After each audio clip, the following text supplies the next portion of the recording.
কুরআনুল কারীমের 114টা সূরার ভিতরে 6666 নম্বর আয়াত, মিনাল জিন্নাতি ওয়ান, বলেন সবাই বলেন, মিনাল জিন্নাতি ওয়ান নাস। শয়তান দুই ধরনের, একটা হলো জিন শয়তান আর একটা হলো মানুষ রূপী শয়তান। জিন শয়তানরা তো ইবলিস শয়তান, এটা তো সবাই চিনেন বা শুনছেন আলোচনা। মানুষ রূপী শয়তান কারা? মানুষ রূপী শয়তান তারা যারা কোরআনের আইন চায় না, তারা। মানুষ রূপী শয়তান তারা যারা সুদ খা সুদ দেয়, যারা ঘুষ খা ঘুষ দেয়, এরা হলো মানুষ রূপী শয়তান।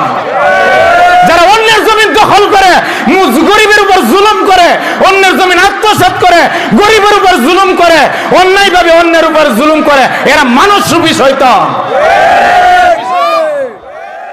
মানুষ রূপী শয়তান, মানুষ রূপী শয়তান।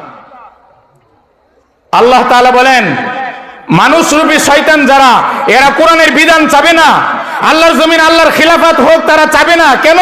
তারা চুরি করতে পারবে না, বাটপারি করতে পারবে না, ধোঁকাবাজি করতে পারবে না, তারা মদ খেতে পারবে না, গাঞ্জা খাইতে পারবে না, অন্যের জমিন আত্মসাৎ করতে পারবে না, মনে যা চা তাই করতে পারবে না। এই জন্য তারা যারা মানুষরূপী শয়তান, এরা চায় না, চাবে না কোনোদিন যে আল্লাহর জমিনে আল্লাহর খেলাফত কায়েম হোক। ঠিক কিনা জুড়ে বলে? এই জন্য মানুষরূপী শয়তান থেকে বাঁচতে হবে।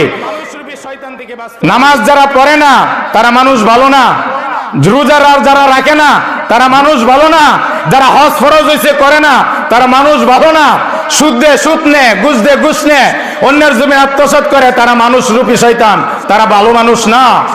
যারা অন্যকে কষ্ট দেয় তারা ভালো মানুষ না। যারা মিথ্যা বলে, গীবত করে, চুগলখড়ি করে, যারা অন্যের দুশ্চর্চা করে, আলেমের বিরোধিতা করে, যারা মুরব্বীদেরকে অসম্মান করে, মা বাবার সাথে বেয়াদবি করে, ছোটদেরকে স্নেহ করে না, তারা ভালো মানুষ হতে পারে না।